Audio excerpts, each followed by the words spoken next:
नमस्कार, मैं प्रिया। आप देख रहे हैं द बुलेटिन। आज की इस खास रिपोर्ट में हम चर्चा करेंगे अम्बेडकर पे अमित शाह के बयान, फिर विरोध, फिर जानेंगे राहुल गांधी धक्का मुक्की केस के बारे में। उसके बाद पढ़ेंगे जयपुर गैस टैंकर ब्लास्ट, फिर टैरिफ पे ट्रंप ने भारत को दी बड़ी चेतावनी।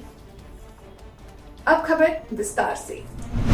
एक चर्चा के दौरान संसद में गृह मंत्री अमित शाह ने कहा कि अम्बेडकर का नाम लेना फैशन हो गया है। इतना नाम भगवान का लेते तो 7 जन्मों के लिए स्वर्ग मिल जाता। इसी बयान को लेकर विपक्ष ने गृह मंत्री अमित शाह और बीजेपी का विरोध शुरू कर दिया है। केंद्रीय गृह मंत्री अमित शाह ने बुधवार को एक प्रेस कॉन्फ्रेंस में भीमराव अंबेडकर को लेकर राज्यसभा में दिए अपने बयान को लेकर बचे विवाद पर सफाई पेश की। इस प्रेस कॉन्फ्रेंस में अमित शाह ने कांग्रेस पर तीखा हमला बोला। उन्होंने आरोप लगाया कि कांग्रेस पार्टी ने संविधान निर्माता डॉक्टर भीमराव अंबेडकर का अपमान किया और आरक्षण का विरोध किया। अमित शाह ने कहा कि कांग्रेस तथ्य तोड़ मरोड़ कर पेश कर रही है और ये न केवल डॉक्टर अंबेडकर बल्कि संविधान के मूल्यों के भी खिलाफ है। इस बीच संसद में भी जमकर हंगामा हुआ तो भाजपा की ओर से संसदीय मामलों के लिए मंत्री किरण रिजिजू ने मोर्चा संभाला। उन्होंने कहा कि कांग्रेस आज कौन से मुंह से बाबा साहेब के अपमान की बात करती है। ये तो खुद उन्होंने किया है, बार बार किया है। बार बार अंबेडकर का नाम लेकर कांग्रेस छल कपट करती है। आगे उन्होंने कहा कि मैं बाबा साहेब के बताए रास्ते पर चलने वाला बौद्ध हूँ। इंडिया ब्लॉक के सांसद संसद में प्रोटेस्ट मार्च कर निकाल रहे थे। गुरुवार को इंडिया ब्लॉक के नेता संसद में मार्च निकालने पहुंचे।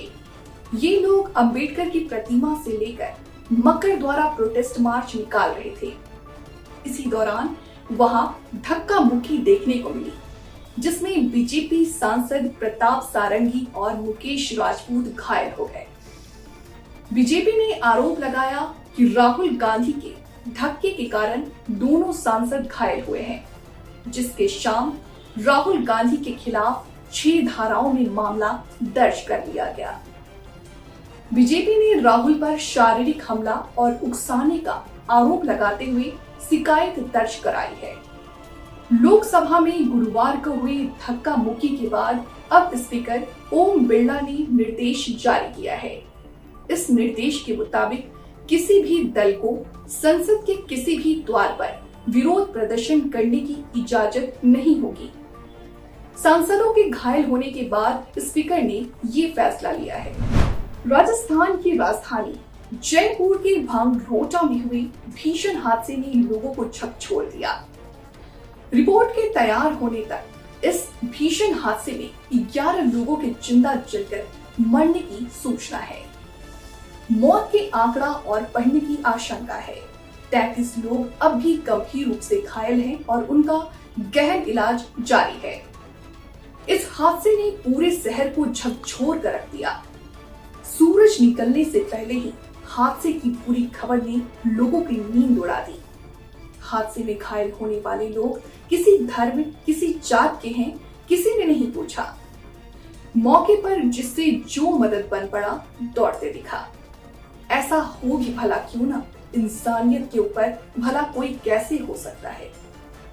इसी इंसानियत का परिचय सरकार और विपक्ष के नेताओं ने दिया।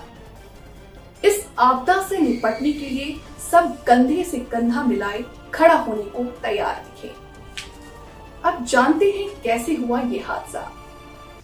जानकारी के मुताबिक एक एलपीजी टैंकर अजमेर से जयपुर की ओर जा रहा था, मगर जब टैंकर अजमेर की ओर यू टर्न लेने लगा तभी जयपुर से आ रहे एक ट्रक ने उसे टक्कर मार दी। टक्कर के कारण गैस लीक होने लगी। देखते ही देखते ये 200 मीटर के दायरे में फैल गई। अचानक एक धमाके के साथ पूरा इलाका आग के गोले में बदल गया।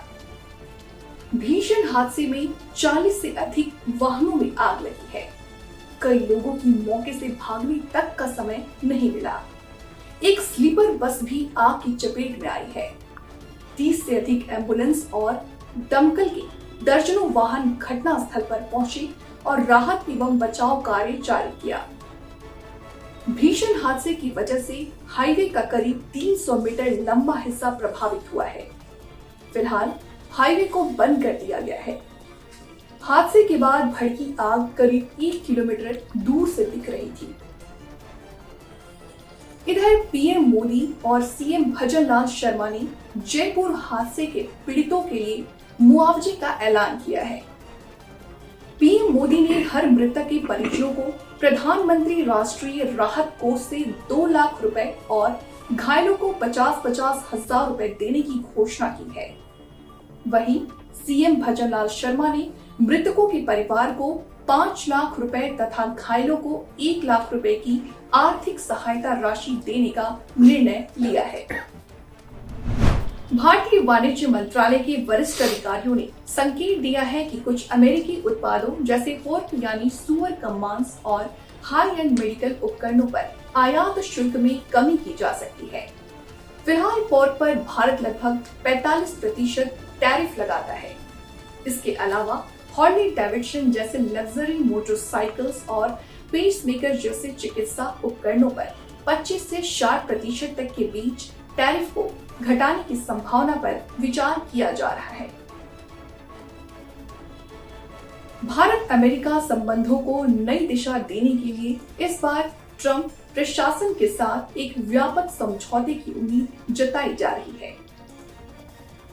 विशेषज्ञों का मानना है कि मेक इन अमेरिका प्रोग्राम के तहत भारत अमेरिका कंपनियों को कम लागत वाली विनिर्माण सुविधाएं देकर उनकी आपूर्ति श्रृंखला को मजबूत करने में मदद कर सकता है।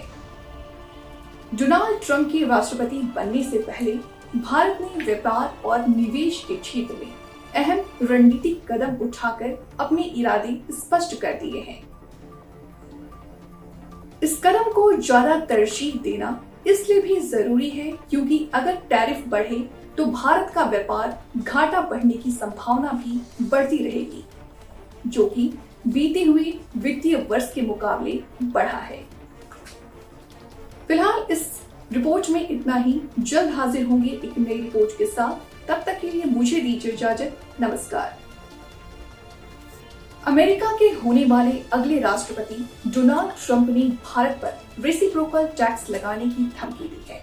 मतलब कि अगर भारत अमेरिका प्रोडक्ट्स पर जितना टैक्स लगाएगा उतना ही टैक्स अब ट्रंप भारतीय प्रोडक्ट्स पर भी लगाने की बात कर रहे हैं। उन्होंने भारत द्वारा कुछ अमेरिकी प्रोडक्ट्स की आयात पर लगाए गए हाई टैरिफ के जवाब में रेसिप्रोकल टैरिफ लगाने के अपने इरादे को दोहराया। डोनाल्ड ट्रंप मीडिया से बात कर रहे थे जब उन्होंने कहा रेसिप्रोकल, अगर वे हम पर टैक्स लगाते हैं तो हम भी उन पर उतना ही टैक्स लगाएंगे। वे हम पर टैक्स लगाते हैं, हम भी उन पर टैक्स लगाएंगे। उन्होंने कहा कि लगभग सभी मामलों में वे हम पर टैक्स लगा रहे हैं और हम उन पर टैक्स नहीं लगा रहे हैं। ट्रंप ने कहा रेसिप्रोकल शब्द अहम है क्योंकि अगर भारत हमें 100% चार्ज करता है तो क्या हम उसे कुछ भी चार्ज न करें? वे हमें साइकिल भेजते हैं और हम भी उन्हें साइकिल भेजते हैं। वे हमें 100 से 200% चार्ज करते हैं। भारत ने अमेरिका के साथ व्यापारिक संबंधों को नई ऊंचाई पर ले जाने की तैयारी कर ली है।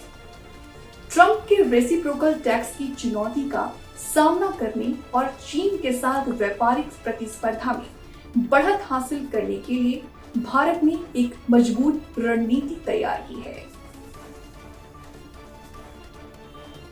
पोर्क मेडिकल उपकरणों और लग्जरी बाइक्स पर कटौती का प्रस्ताव। भारतीय वाणिज्य मंत्रालय के वरिष्ठ अधिकारियों ने संकेत दिया है कि कुछ अमेरिकी उत्पादों जैसे पोर्क, सुअर का मांस और हाई एंड मेडिकल उपकरणों पर आयात शुल्क से कमी की जा सकती है। फिलहाल पोर्क पर भारत लगभग 45% टैरिफ लगाता है। इसके अलावा हार्ले डेविडसन जैसी लग्जरी मोटरसाइकिल्स और पेसमेकर जैसे चिकित्सा उपकरणों पर 25 से 60% के बीच टैरिफ को घटाने की संभावना पर विचार किया जा रहा। भारत अमेरिका संबंधों को नई दिशा देने के लिए इस बार ट्रंप प्रशासन के साथ एक व्यापक समझौते की उम्मीद जताई जा रही है। विशेषज्ञों का मानना है कि मेक इन अमेरिका प्रोग्राम के तहत भारत अमेरिकी कंपनियों को कम लागत वाली विनिर्माण सुविधाएं देकर उनकी आपूर्ति श्रृंखला को मजबूत करने में मदद कर सकता है। डोनाल्ड ट्रंप के राष्ट्रपति बनने से पहले भारत ने व्यापार और निवेश के क्षेत्र में अहम रणनीतिक कदम उठाकर अपने इरादे स्पष्ट कर दिए हैं। इस कदम को ज्यादा तरजीह देना इसलिए भी जरूरी है क्योंकि अगर टैरिफ बढ़े तो भारत का व्यापार घाटा बढ़ने की संभावना भी बढ़ती रहेगी, जो कि बीते हुए वित्तीय वर्ष के मुकाबले बढ़ा है। फिलहाल इस रिपोर्ट में इतना ही। जल्द हाजिर होंगे एक नई रिपोर्ट के साथ। तब तक के लिए मुझे दीजिए इजाजत। नमस्कार।